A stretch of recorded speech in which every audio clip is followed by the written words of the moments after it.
The 19th century American home is often remembered as a sanctuary of elegance, adorned with lush fabrics and vibrant colors.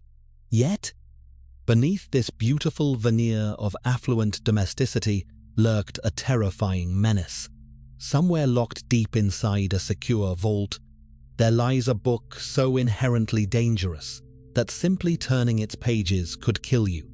It contains no dark magic, but rather a desperate warning about a silent, invisible assassin that was already slaughtering families right inside their own bedrooms. Hello, and welcome to my channel. In the brisk, fading autumn of 1873, the state of Michigan witnessed the quiet unfolding of a domestic tragedy that would soon challenge the very foundations of Victorian public health.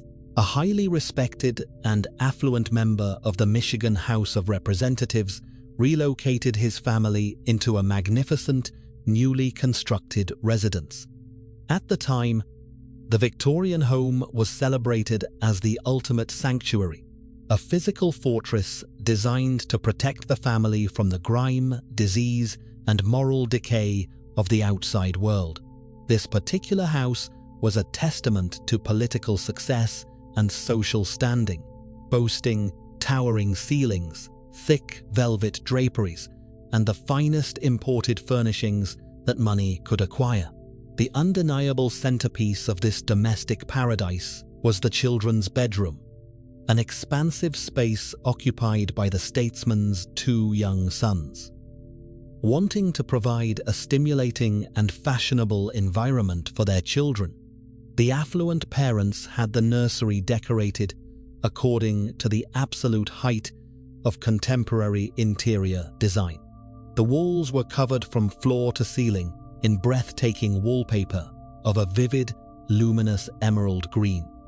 The color was startlingly rich, possessing a striking, almost velvety texture that seemed to capture and reflect the soft glow of the evening gas lamps.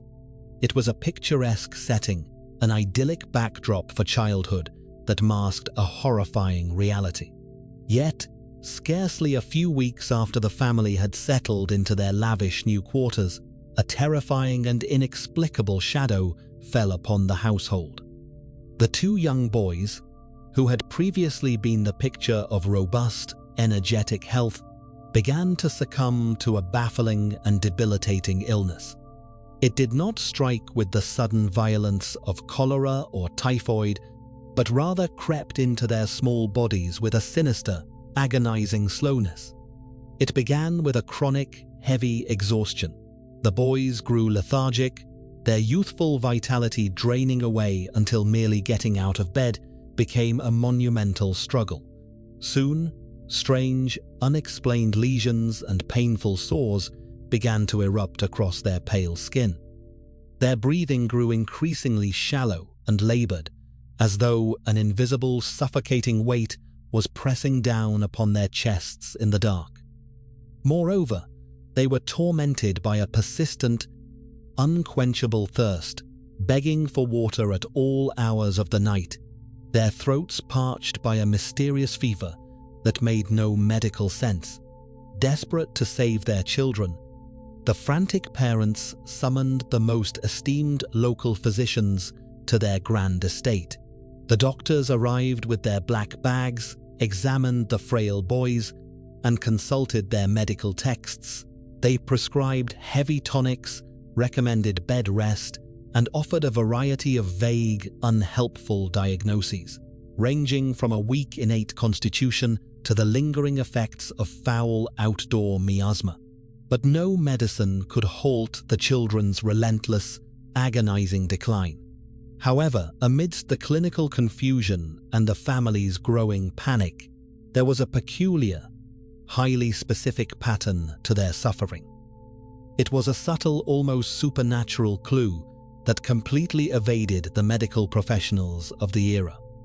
The boys' condition was invariably at its absolute worst in the early hours of the morning, precisely after they had spent the entire night locked away in their beautiful bedroom. To ward off the bitter Michigan winter, The heavy doors and windows were kept tightly sealed, creating a suffocatingly warm and unventilated chamber.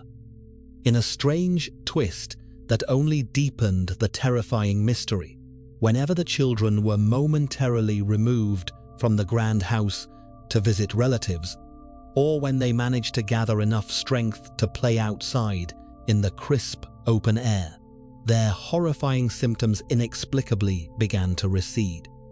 Their breathing would miraculously ease, the color would briefly return to their sunken cheeks, and a fraction of their energy would be restored.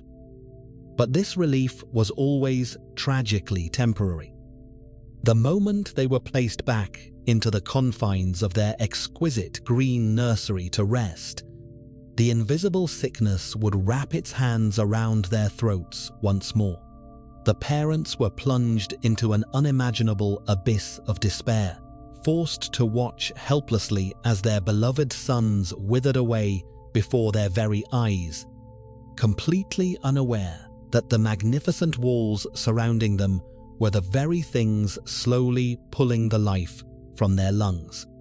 The 19th century in both the United States and Europe was an era defined not only by rapid industrialization, but by an insatiable appetite for conspicuous consumption. Outside the heavy oak doors of the affluent, the streets were often choked with the grey smog, soot, and grime of the changing world. In stark contrast, the interior of a successful family's home was expected to be a vibrant, immaculate oasis. For centuries, interior decorators and fashion designers had been severely limited by the muted, unstable tones of natural, plant-based dyes. However, as the wealthy elite and the burgeoning middle classes expanded their fortunes, they demanded a visual representation of their new status. A rich, highly saturated palette became the ultimate symbol of prosperity, modernity, and social standing. The dreary, faded shades of the past were deemed entirely unacceptable, replaced by a feverish societal obsession with striking, luminous colors that could immediately signal a family's wealth to any visiting guest. It was precisely within this climate of fierce aesthetic craving that a highly lucrative, yet fundamentally deadly, chemical breakthrough found its perfect market. The origins of this disaster trace back to a brilliant discovery involving the combination of copper and arsenic trioxide to create an unprecedented, breathtaking shade of emerald. This synthetic compound, copper arsenite, was rapidly commercialized by manufacturers and celebrated globally under the name Scheele's green, eventually evolving into the highly popular and refined Paris green. The allure of this specific toxic pigment was undeniable and multifaceted. Unlike older, natural green dyes that quickly oxidized and turned into a depressing, muddy brown when exposed to sunlight, this new arsenic-based green was remarkably, stubbornly stable. More importantly for the Victorian elite, it possessed a unique, almost unnatural velvet luminosity. It refused to fade under the harsh, flickering glare of the indoor gas lamps that were just becoming a staple in upscale American homes. It provided a synthetic, electric brilliance that nature simply could not replicate, making it the absolute most coveted pigment of the age, driven by immense profit margins and a total absence of regulatory oversight. The demand for this miraculous green pigment exploded. It swiftly infiltrated every conceivable aspect of American and European domestic life. Historical records and preservation archives from the Library of Congress reveal that manufacturing industries eagerly embraced the cheap arsenic compound, utilizing it with a reckless abandon that seems almost unfathomable to the modern mind. The poison did not merely line the walls of nurseries, libraries, and grand dining rooms in the form of heavy, luxurious wallpaper. It was aggressively woven into the very fabric, of everyday Victorian existence. The toxic pigment was used to brightly coat the wooden surfaces of children's playthings, printed onto glossy commercial wrapping paper, and mixed thickly into the dyes used to craft the artificial flower arrangements that adorned every respectable parlour. The insidious reach of Paris green even conquered the elite fashion industry. High society women, eager to display the latest Parisian trends, attended lavish evening balls wearing magnificent emerald green gowns. These heavy garments, dyed heavily with copper arsenite, would visibly shed fine, sparkling clouds of toxic dust with every twirl across the dance floor, often leaving a faint green residue on the white gloves of their dancing partners. Physicians of the era frequently noted that young women would faint or suffer mysterious spells of nausea at these social gatherings, a phenomenon conveniently blamed on tight corsets and delicate nerves, rather than the lethal garments brushing against their skin. The sheer scale of this chemical contamination was staggering, creating a paradoxical environment where the most affluent, well-protected members of society were simultaneously the most heavily exposed. People were literally draping themselves in poison, completely unaware that their beautiful, affluent homes were slowly becoming gas chambers.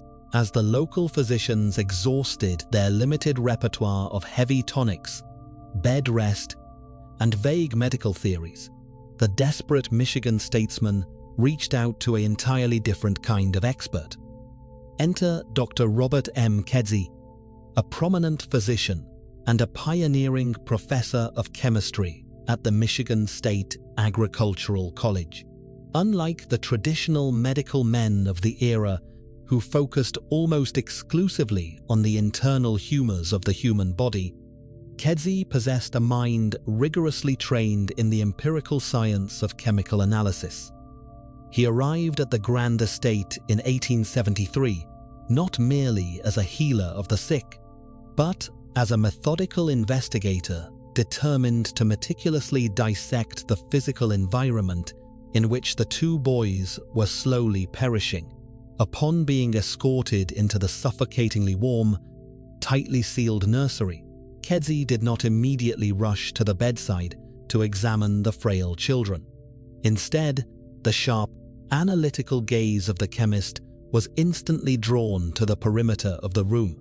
He noted the heavy, drawn curtains and the stifling lack of fresh air.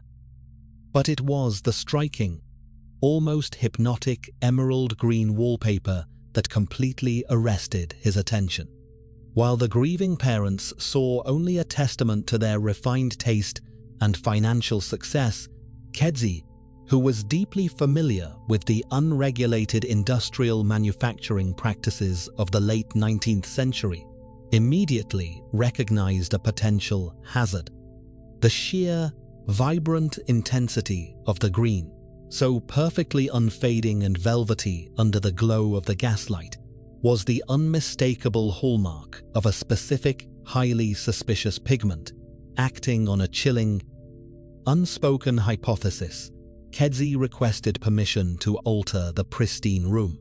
With a steady hand, he carefully peeled a sizable strip of the magnificent, textured wallpaper away from the plaster. Leaving the bewildered parents behind to comfort their children, he transported this seemingly innocuous scrap of domestic decor back to his laboratory at the college. There, amidst the glass beakers and burners, Kedzie subjected the emerald paper to a series of rigorous chemical tests. Utilizing the foundational analytical chemistry of the Victorian age, he broke down the pigment's core composition. As his chemical reagents interacted with the green dye, the horrifying truth materialized before his eyes in the testing vials. The paper was completely saturated with copper arsenite. It was not a matter of minor or accidental contamination. The wallpaper was laden with a massive, lethal concentration of arsenic. Kedzie calculated that a single square foot of the beautiful paper contained enough pure poison to kill a grown adult several times over. Dr. Kedzie had undeniably located a profound source of deadly toxicity directly inside the children's bedroom. Yet, as the seasoned chemist sat in his laboratory reviewing these damning results, a glaring, utterly illogical problem presented itself. A mystery that seemed to defy the known laws of toxicology. Arsenic, as it was commonly understood in Victorian science and criminal courts, was almost exclusively a poison of ingestion. It was the weapon of choice for those secretly slipping a tasteless white powder into a cup of tea or mixing it into a hearty meal. The two young boys, despite their profound suffering, were certainly not tearing the paper from the walls and chewing on the plaster. The toxic green pigment was supposedly bound securely to the paper fibers, and the paper was glued firmly to the walls. How, then, was this heavy, solid metallic poison managing to free itself from the wallpaper, cross the empty physical space of the locked bedroom, and silently force its way deep into the lungs and bloodstreams of the sleeping children?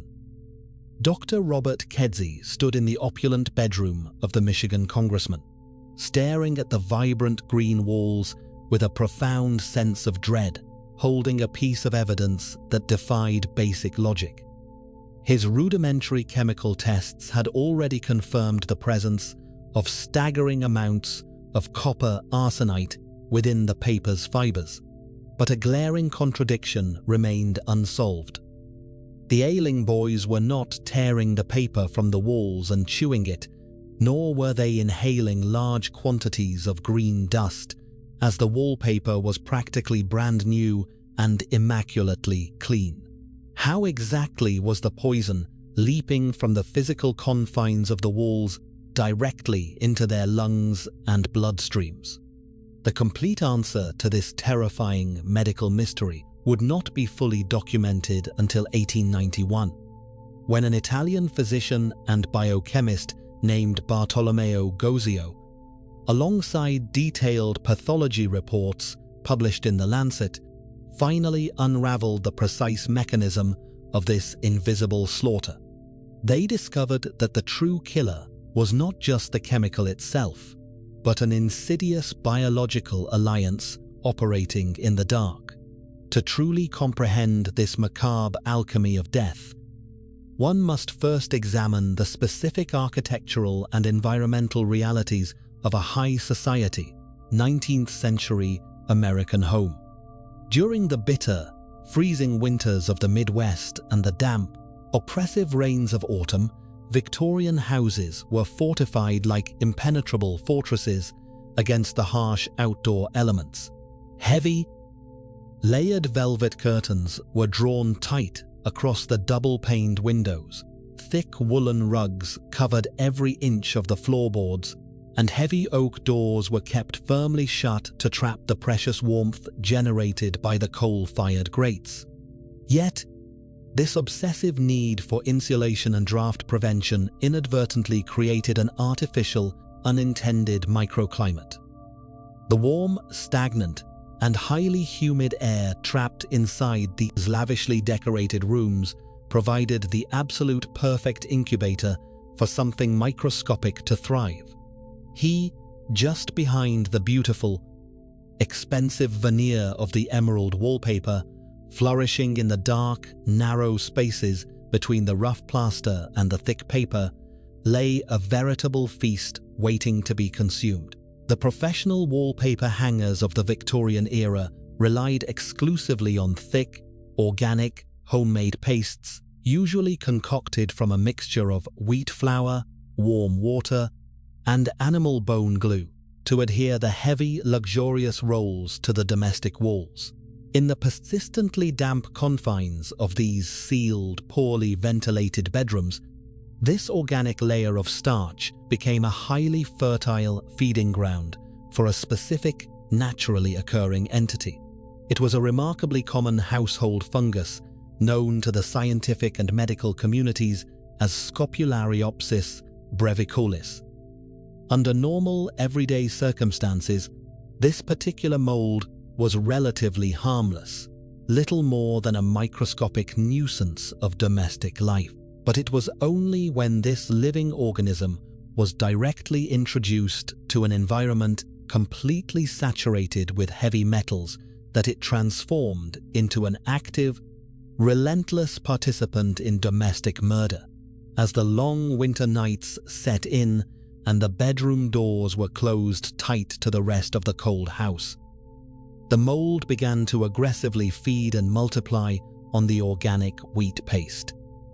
In the natural biological process of digesting the glue, the fungus inevitably encountered the massive, concentrated deposits of copper arsenite embedded deep within the vibrant green pigments of the imported paper. To protect itself from the fatal heavy metal toxicity that would otherwise destroy it, the fungus engaged in a fascinating, albeit deadly, metabolic defense mechanism. It absorbed the solid arsenic particles and chemically converted them, actively excreting the resulting byproduct back out into the surrounding room.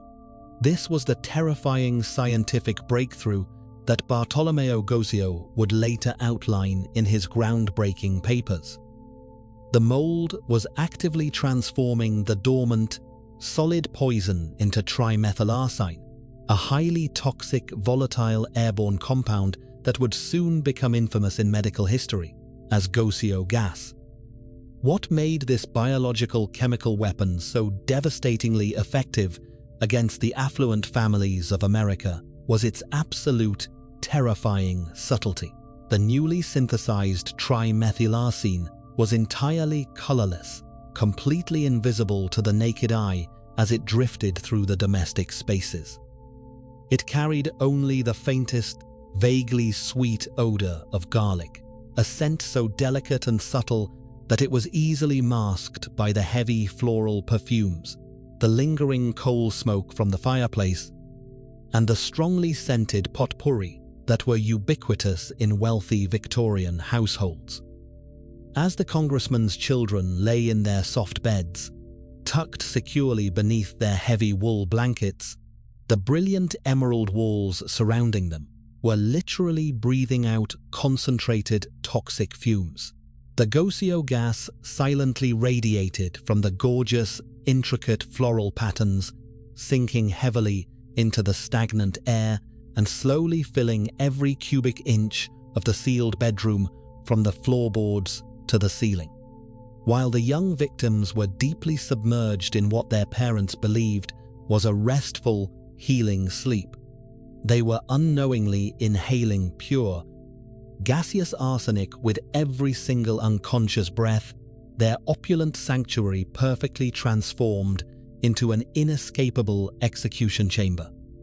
The isolated tragedy unfolding within the luxurious bedroom of the Michigan congressman was undeniably horrific, but it was merely a single, microscopic drop in a vast and thoroughly poisoned ocean. Across the rapidly expanding United States, from the crowded, fashionable brownstones of New York City to the newly built, sprawling Victorian estates of San Francisco, the exact same invisible killer was quietly claiming thousands of lives. Entire families, utterly unaware of the domestic chemical warfare occurring within their own personal sanctuaries, were succumbing to an array of inexplicable and seemingly incurable ailments. Local physicians nationwide found themselves utterly baffled by a sudden, overwhelming influx of affluent patients presenting with severe chronic lethargy, mysterious weeping skin lesions, and aggressive respiratory failures that defied all conventional medical treatments. What initially appeared to Dr. Kedzie as a highly localized medical anomaly in the Midwest was rapidly revealing itself to be a full-blown, silent national massacre, driven entirely by the era's relentless, unquestioning obsession with aesthetic perfection and status. The sheer scale of this domestic devastation eventually forced the highest medical authorities in the country to launch a desperate and wide-ranging intervention. Recognizing the alarming, undeniable patterns of this widespread sickness, the American Medical Association, operating alongside various emerging public health committees of the late 19th century, initiated a comprehensive and unprecedented investigation into the domestic manufacturing sector. Between the years of 1879 and 1883, dedicated researchers systematically collected and rigorously analyzed thousands of everyday household decorative samples gathered from commercial suppliers and private homes across the nation. When the AMA finally published their official annual reports documenting their exhaustive findings, the conclusions they presented did not just shock the established medical community. They effectively shattered the deep-seated illusion of safety and comfort within the 19th century American home.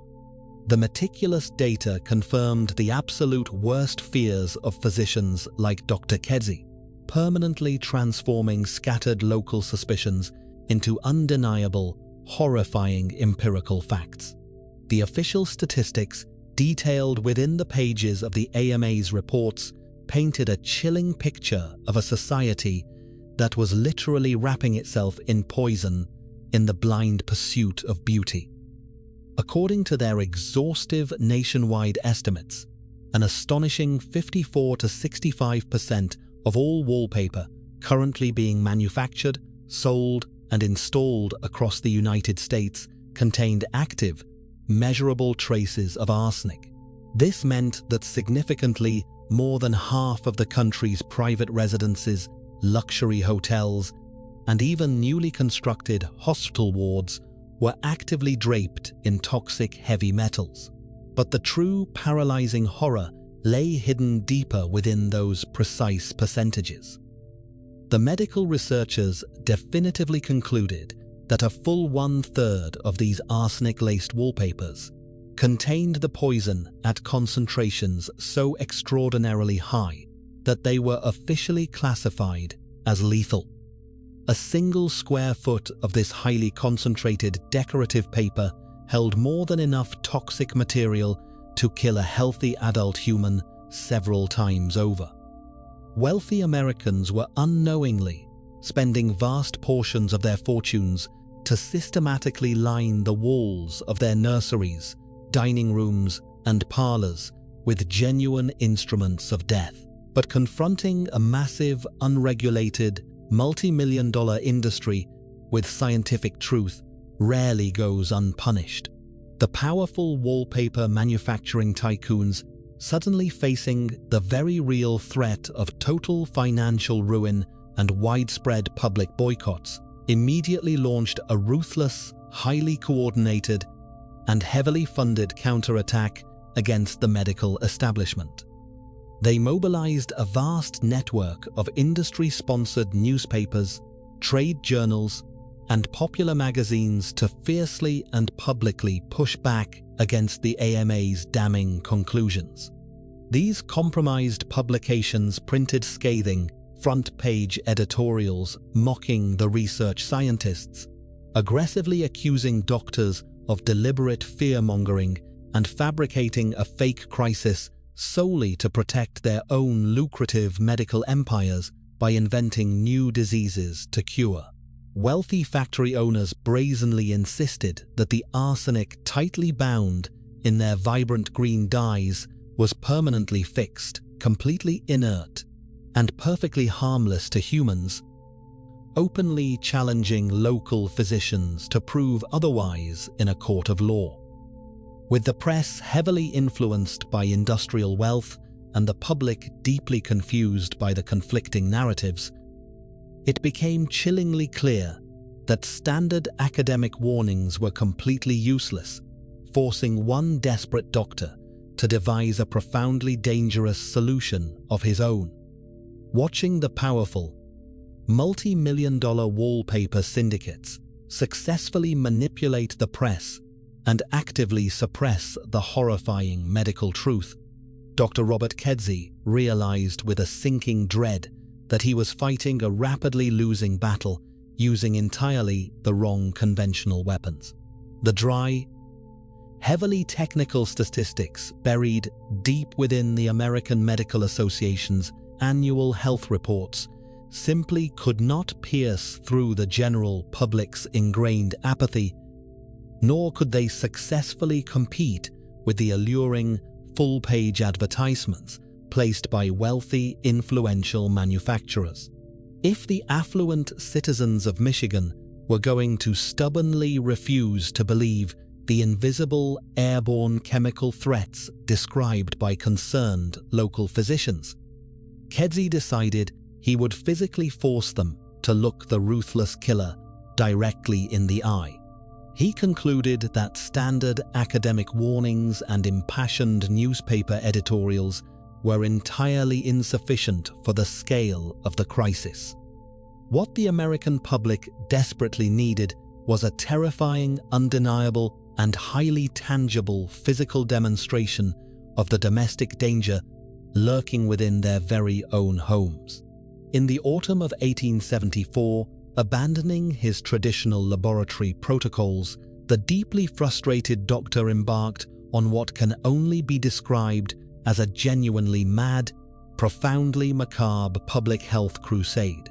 He spent several exhaustive months personally visiting local hardware stores, fashionable interior design parlors, and prominent wallpaper merchants across the state, intentionally purchasing continuous rolls of the most popular, vibrantly colored patterns currently available on the commercial market. Returning to his secure workspace at the Michigan Agricultural College, Kedzie meticulously cut these commercially available, seemingly innocent rolls into uniform pages and bound them together into an extraordinary, grim volume, which he aptly and dramatically titled Shadows from the Walls of Death. This was not a traditional, heavy medical textbook filled with dense, incomprehensible Latin terminology, anatomical diagrams, or lengthy theoretical essays on toxicology. Aside from a brief, starkly worded title page, an 8-page cautionary preface, and a list of the merchants who sold the tainted goods, the book contained absolutely no written text. Instead, it was comprised entirely of 86 distinct pages of authentic, commercially sold wallpaper featuring beautiful floral prints and elegant damask patterns, with every single page heavily saturated with lethal, unregulated concentrations of copper arsenite. Working with a grim sense of purpose, Kedzie painstakingly produced exactly 100 copies of this chilling, dangerous portfolio entirely at his own personal expense. He then systematically mailed these highly toxic volumes directly to public libraries, university reading rooms, and local health boards scattered throughout the towns and cities of Michigan. Accompanying each dispatched book was a strict, urgent directive instructing the local head librarians to place the volume in a highly visible, easily accessible public viewing area, but strictly out of the reach of playing children. His explicit, revolutionary intention was for ordinary citizens, fearful mothers, and concerned husbands to physically bring small, torn scraps of their own bedroom and parlor walls into the local library, directly comparing their domestic decorations against the deadly, verified samples bound within the doctor's pages. It was a brilliantly designed, interactive public health intervention meant to completely bypass the corrupt, industry-funded newspapers and deliver the unvarnished scientific truth directly into the hands of the voting public. But in his desperate, righteous zeal to save thousands of oblivious families from chemical slaughter, the brilliant chemist had inadvertently committed a devastating oversight. Shadows from the Walls of Death was specifically engineered to be the ultimate, undeniable savior of the American household, yet its very physical construction paradoxically transformed it into an incredibly potent biological weapon in its own right. By tightly binding 86 separate, thick sheets of raw, arsenic-laced paper together, using traditional organic bookbinding glues, Dr. Kedzie had accidentally constructed the absolute perfect, concentrated incubator for the Scopulariopsis breviculis fungus. As these 100 books sat quietly on warm, slightly damp wooden library display tables across the state, microscopic mold spores inevitably found their way into the tight bindings, aggressively feeding on the starchy adhesives and directly interacting with the massive, compounded layers of heavy metals. Consequently, each individual volume began to actively and continuously emit a highly concentrated, invisible cloud of trimethylarsine right into the enclosed, poorly ventilated public reading rooms. The very artifact intended to aggressively warn the public about the unimaginable horrors of gosio gas was now silently radiating that exact same fatal poison directly into the faces of the curious citizens and dedicated librarians who dared to lean in and turn its beautiful, lethal pages.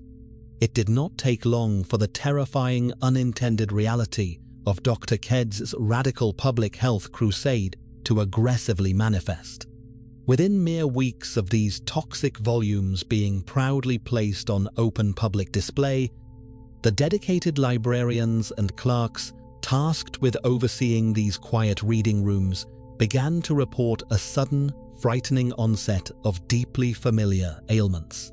They rapidly developed the exact same severe lethargy, painful weeping skin lesions, and chronic breathing difficulties that had initially plagued the affluent families of Michigan. As the sickening realization finally dawned on local health boards that the very instrument designed to loudly warn the public was actively poisoning them through the silent emission of concentrated gosio gas, a frantic, desperate statewide purge was immediately initiated. Horrified library directors and public officials across the state hastily ordered the swift removal of shadows from the walls of death. The vast majority of these deadly volumes were unceremoniously ripped from their bindings and thrown into roaring institutional furnaces, entirely incinerated in a desperate attempt to permanently neutralize the fatal hazard they brought into the community. Because of this aggressive, necessary campaign of destruction, Kedzie's incredibly dangerous medical experiment was almost entirely erased from the historical record. Today, out of the original 100 volumes meticulously crafted and distributed by the desperate chemist in the autumn of 1874, a mere 4 copies are known to still exist across the entire United States. If you wish to physically view one of these exceptionally rare historical artifacts today at a facility like the National Library of Medicine, you cannot simply request it from a standard circulation desk. These remaining texts are permanently classified and treated strictly as active biological threats, securely locked deep inside specialized climate-controlled biohazard containment boxes. Every single toxic page within the surviving books has been painstakingly encapsulated in thick, transparent plastic sealing to permanently halt the deadly chemical off-gassing process. Any authorized archivist, toxicologist, or historian formally granted permission to physically handle the artifact must meticulously don heavy protective gloves and specialized hazardous material suits, treating a simple, quiet book of 19th century floral wallpaper with the exact same extreme caution typically reserved for handling weaponized chemicals. As we reflect upon this bizarre tragedy, It brings to mind the chilling observation once made by the great literary detective Sherlock Holmes. While gazing out at a seemingly peaceful landscape, he remarked, "Think of the deeds of hellish cruelty, the hidden wickedness which may go on year in, year out in such places, and none the wiser." This profound sentiment perfectly encapsulates the deeply unsettling reality of the Victorian arsenic epidemic. We are instinctively conditioned by society to fear the violent, knife-wielding murderer lurking in the damp shadows of a dark, forgotten city alleyway. Yet, history has definitively proven that sometimes the most catastrophic and terrifying threats do not violently break down our doors in the dead of night. Instead, they are freely and happily invited inside, masquerading as magnificent beauty, high-class elegance, and extreme wealth. The ultimate danger lay not in the calculated malice of a traditional criminal mind, but in the profound, fatal ignorance cultivated entirely within the heavily fortified, seemingly impenetrable walls of our most trusted and intimate domestic sanctuaries. If you found this historical true crime case fascinating, please hit the like button and subscribe to my channel. And next time you admire a vintage wallpaper, make sure you hold your breath. Thanks for listening.